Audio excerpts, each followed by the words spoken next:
أولا، قبل أن أبدأ أقول دائما على أنني أشعر برهبة كبيرة وأنا أتحدث داخل الجامعة.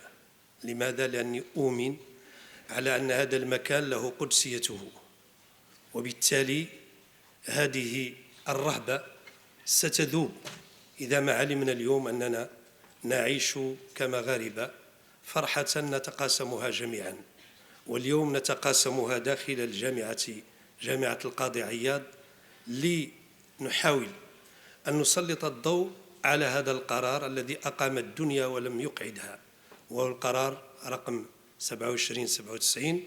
هذا القرار الذي وضع حدا لأسطورة دامت أكثر من 50 سنة.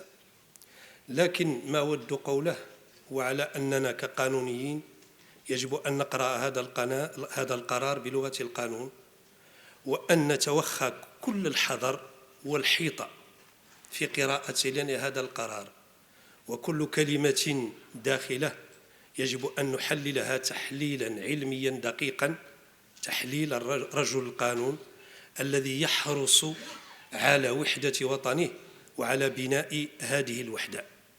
اليوم نحن أمام خيار طالما طرحه المغرب سنة 2007. اليوم نحن أمام أجراءة هذا الخيار. إذن الكرة في ملعب من؟ الكرة في ملعبنا. أي رهانات لهذا الخيار؟ وبأي طريقة وبأية نخب؟ هذا هو السؤال اليوم المطروح علينا، والذي يجب أن نجيب عنه بكل صراحة وصدقية. هذا القرار أو هذا الخيار الذي قدمه المغرب كحل وحيد، ندرك جيدا أنه وضع حدا لأسطورة كانت مطروحة، وهي أسطورة الاستقلال أو أسطورة الانفصال، أو حق بين قوسين ما يسمى بحق الشعب الصحراوي في تقرير المصير.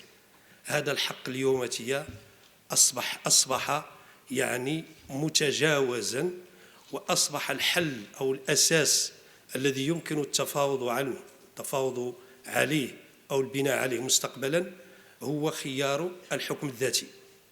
هذا الخيار قدمناه نحن، ويجب أن ندرك جيدا تفاصيله ودقته وكيف سنطبقه، وما هي الآليات القانونية، وما هي الحدود التي سنسمح بها في أجراءة هذا الخيار.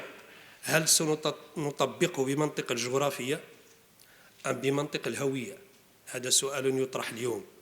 ولذا أعود وأقول على أنه يجب أن نكون حذرين في أجراءة هذا الخيار وفي تطبيقه. مطلوب من نحن اليوم كجامعيين وكأساتذة أن نساهم في تقديم تصوراتنا الحقيقية التي تساعد الفاعل السياسي في تقديم هذا الخيار. الوقت اليوم يدركنا، ونحن أمام مرحلة فاصلة في تاريخ المغرب، وهذه المرحلة تقتضي منا كما قلت في البداية، تقتضي منا كل اليقظة وكل الحذر، لأنه السؤال الذي يطرح: إذا ما رفض الطرف الآخر هذا الخيار، هل سنطبق خيار الحكم الذاتي على الصحراويين الموجودين فوق الإقليم والذين هم مغاربة ويشكلون أكثر من 71% من ساكنة الصحراء؟ عندنا 32% ولا 31% هي اللي خارج الحدود وتوجد في مخيمات تندوف والحمادة، وهاد 31% ترفض الجزائر إحصائهم، لأنها تدرك جيدا أنهم ليسوا كلهم صحراويون، فيهم ناس من تشاد وفيهم ناس من النيجر وناس من موريتانيا وناس من الجزائر وناس من مالي، خليط. وإذا ما تم إحصاؤهم ستكون النسبة ديال الصحراويين، نتكلم على الصحراويين الذين ينتمون إلى هذه المناطق، قليلة جدا. إذا الأغلبية عندك هون. إذن أنا كنفتح قوس وكنقول على أنه خاصنا يكون عندنا الشجاعة في تطوير آلية الجهوية اللي طبقها المغرب سنة 2015، الجهوية الموسعة، إلى آلية للحكم الذاتي. هذه الآلية سواء قبل بها الطرف الآخر أو رفضها، وهذا هو احنا كنعرفوا على أن السياق اليوم سياق دولي، وأن المغرب مدعوم من العديد من الدول الكبرى كالولايات المتحدة الأمريكية وفرنسا وإسبانيا وبريطانيا إلى حد ما، وأن مجموعة من الدول لم تستعمل حق الفيتو، الصين، الاتحاد السوفيتي أو روسيا، وهذا متغير في صالح المغرب. عدم استعمال الحق الفيتو هو في حد ذاته موقف لصالح المغرب. إذن الدول الكبرى ترى أن من مصلحتها أن يتم تطبيق هذا الخيار، وأن يكون هذا الخيار هو الأساس الوحيد للتفاوض. أنتم تدركون وتعلمون على أنه اليوم العالم يتجه إلى التوحد لا إلى التفتيت، وأن مبدأ تقرير المصير الذي تلوح به جبهة البوليزاريو، وأنا معنا خبراء في القانون الدولي، الحكم الذاتي هو شكل من أشكال تقرير المصير أيضا. وهذا المبدأ هذا الذي طرح في أوائل الستينات في الأمم المتحدة راه القراءة ديالو قراءات متعددة، لا يمكن فقط حصرها في استفتاء والانفصال والاستقلال، ولكن يمكن أيضا قراءتها من زاوية أخرى، وهي زاوية جعل الحكم الذاتي حلا لا غالب فيه ولا مغلوب. وهذا ما ورد أيضا في الخطاب الأخير لصاحب الجلالة. نحن من هذا المنبر طبعا، ونحن أبناء هذه المناطق، وندرك تشعبات الملف، وندرك أيضا خباياه، وندرك سوسيولوجية المنطقة، نقول، وهذه وجهة نظر ديالي أنا شخصيا ولا تلزم أحد، أقول على أنه من المستحيل حتى ولو ذهبنا بعيدا في الحلم، ومن حق أي إنسان أن يحلم، من المستحيل بناء دولة جنوب المغرب. سيقول لي شخص ما داخل هذه القاعة لماذا؟ سأقول له لأننا داخل هذه المناطق كلها يبغي يولي أمير. صعب جدا، صعب جدا أنك تجمع واحد السوسيولوجيا مبنية على المنطق القبلي، مبنية على مجموعة من التصورات السابقة، وتدير دولة. إذن أنا كنقول من وجهة نظري كأستاذ جامعي وكصحراوي على أن هذا الخيار هو سقف كبير جدا بالنسبة لإخواننا في مخيمات تندوف، وأنه حل يشكل فعلا لا غالب ولا مغلوب. شو وراء هذا الحل؟ يستحيل تماما، يستحيل التطبيق. 50 سنة من النزاع، 50 سنة من الشتات، 50 سنة من تتصورون معي مخيمات الحمادة وتندوف الحرارة تصل إلى 50-60 درجة في الصيف، وفي الشتاء تصل إلى تحت 10 و20 في ظروف اقتصادية واجتماعية مزرية، في ظل المساعدات يتاجر بها البعض. لاحظوا معي أن قضية الصحراء راه للأسف الشديد حولها البعض إلى أصل تجاري يتاجر به، راه هنا وهناك، وحان الوقت للقطع مع هذا الأصل التجاري وجعل الصحراء سد القوس. ونقولوا جميعا لا اللي هون ولا اللي لهيه على أن الصحراء مغربية. من أراد أن يقبل بهذا الواقع داخل المغرب، وأنا أتحدث يعني على أنه الصحراويين الموجودين اليوم في الأقاليم كلها، جغرافيا راهي ممتدة والنزاع محصور في منطقة معينة، لكن الهوية ما يقد حد يحيدها. الهوية ديالنا كاملين كصحراويين، ومن حقنا نقولوا رأينا على أنه إذا ما خيرنا أي خيار كيف ما كان لن نختار إلا المغرب. غادي يقول لي واحد علاش تزايد، تقول كلام، تحاول أن أنا راه ما باغي حتى شي حاجة، راه وصلت باش غادي نوصل، اش غادي يعطيني، ماذا يعطيني؟ أنا مواطن مغربي درست داخل هذه الجامعة، وبالمناسبة نشكر السيد العميد على وضع تلك الصورة التي ذكرتني بسنة 2001 يوم دخولي للجامعة كأستاذ جامعي. فيا ليت الشباب يعود يوما ليخبره بما فعل المشيب. 23 سنة ديال المسيرة، نحن في أواخر الخمسينات وهذه في بداية الثلاثينات، درسنا داخل هذه الجامعة ديال القاضي عياض، عشنا دون أن نشعر بأي إحراج داخل هذا المجتمع، تحدثنا بكل حرية، رفعنا السقف أحيانا حتى وصل دخل في الحائط، دون أن يتحدث معنا أي أحد. ما عمر جا شي واحد قال لي أنا الذي أتحدث منكم أريد أن أتطهر من مجموعة من الأشياء داخل هذه الجامعة. أنا أتحدث وقلت مرارا وتكرارا الصحراء الغربية، وقلت حق الشعب الصحراوي تقرير المصير في سنوات الشباب. ولكن الآن وبعد تراكم التجارب أقول على أنه أنا شخصيا عشت في مراكش أكثر مما عشت حتى في الصحراء في قليميم اللي هي بلادي واللي هي المنطقة مسقط الراس وهنا مسقط القلب أيضا. عشت في مراكش، ولا إلا خيرتني بين مراكش ونيويورك نختار مراكش. خيرني بأي مدينة كما بغات تكون داخل المغرب أو خارجه نختار مراكش. إذن هذا الوطن فيه عنده 12 قرن دولة، يعني كتحس أنك عايش في دولة لها تاريخ، ماشي دولة أنشئت في الستينات ولا في السبعينات ولا في الثمانينات، ولكن دولة لها تاريخ، دولة لها ملكية متجذرة. إذن لن نجد أنفسنا كصحراويين مغاربة إلا تحت هذا السقف. ما عدا هذا السقف من اختار الجزائر فليظل في الجزائر، ومن اختار المغرب فالمغرب اليوم يمد يده عبر أعلى سلطة في البلاد. وفي الخطاب الأخير وفي النطق الأخير جلالته قال مع أن الدستور هو الضامن للحقوق والحريات، قال على أن جلالته هو الذي يضمن حقوق وحريات هؤلاء الأفراد إذا ما عادوا إلى بلدهم. فأي خطاب بعد هذا؟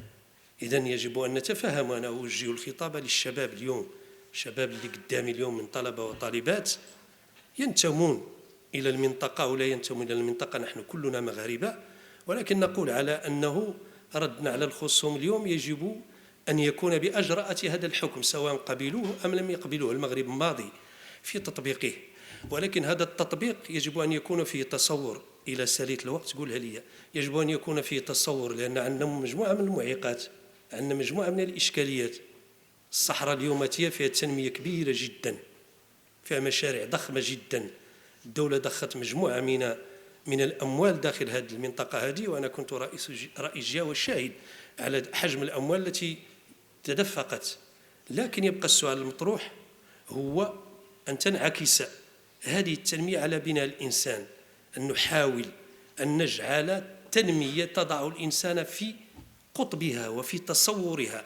مزيان نبنوا لوطوروت، مزيان نبنوا الطريق السيار، مزيان نبنوا المطارات، مزيان نديروا بزاف ديال الحوايج، ولكن الجميل أيضا أن يشعر المواطن بكرامته داخل الوطن. هذا هو يعني غادي نقول لك، يعني هذا هو الوقاء أو الرادع الذي يمكن أن يردع أي شخص يفكر في منطق آخر غير هذا المنطق الذي نتحدث عنه اليوم، ونحن نعيش القرار ديال مجلس الأمن. أيضا كنقول كنأكد على أنه نحن يجب أن نكون أداة مساعدة لا معرقلة في تطبيق هذا الحكم. نحن كنخب مخضرمة عشنا في هذه المنطقة لسنوات طويلة، راكمنا تجارب سياسية كبيرة من الجهة إلى البرلمان. علينا أن نكون أداة مساعدة، لأنه راه إذا ما قبل جبهة البوليزاريو بخيار الحكم الذاتي ودخلت للمنطقة، راه عندك مواطنين وساكنة وحدوية صحراوية مغربية، وعندك مواطنين أيضا جايين من جبهة البوليزاريو عاشوا 50 سنة لا يعرفون عن المغرب أي شيء، تربات فيهم ذيك العداوة، كبرات معهم هذيك العداوة، يرون يتصورون العيون أو الداخل أو السمارة أو غيرها منطقة جرداء يعني قاحلة. صحيح أنه كاين الإعلام دابا وكيشوفوا وغيرها، ولكن اللي بغينا احنا نعطوا لهم ونعطوهم خطاب الطمأنة، خطاب الطمأنة وخطاب الإدماج داخل المحيط ديالهم الاقتصادي والسياسي والاجتماعي. هاد الناس باش تفهمهم وباش تشدهم، وانا كنتكلم وكنعرف اش كنقول، خاصك تفهم ثقافتهم. اذا فهمت ثقافه الاخر اتقيت شره. ماشي كنقول اللغه ديالو، ثقافه ديالو. المنطقه الجنوبيه لها ثقافه، لها سوسيولوجيا معينه. بدايه النزاع كانت خطا في فهم الثقافه، سوء الفهم ديال واحد البدوي. احنا البدوي غير الا كبرتي به قمتي سلمتي عليه يكبر كاع ما تلي يقول لك شيء. اذا هذا سوء الفهم اليوم خاصنا نحيدوه، وباش نحيدوه خاصنا نفهموا هذه الثقافه، وباش نفهموا هذه الثقافه خاصنا نوجدوا المجال باش نوجدوا المجال خاصنا من اليوماتيه نغيروا الخطاب حتى نحن كفاعلين اللي كيتكلم في قضيه الصحراء، نغيروا خطابنا. هذيك اللي كنا نقولوا كامل ذاك الكلام اللي كنا نقولوا بين قوسين المحتجزين مرتزقه كذا كذا ما صافي انتهى هذا الخطاب من اللي قال جلاله الملك اخواننا وفات الاخبار، يعني على انه نحن حتى نحن هذا الخطاب اللي تقول لواحد انت محتجز او انت انفصالي او انت مغرر بك او انت كذا ما تليجي عندك، ولكن ملي كتكبر به تقول له انت خويا ولد عمي. لاحظوا معي انه راه الناس في العيون والداخله والسماره وقليميم والطنطان واسا وزيد وبوجدور وغيرها من المناطق راه ناس عندهم اولاد عمهم وعندهم خالاتهم وعندهم خوالهم وعندهم خوتهم وعندهم بواتهم.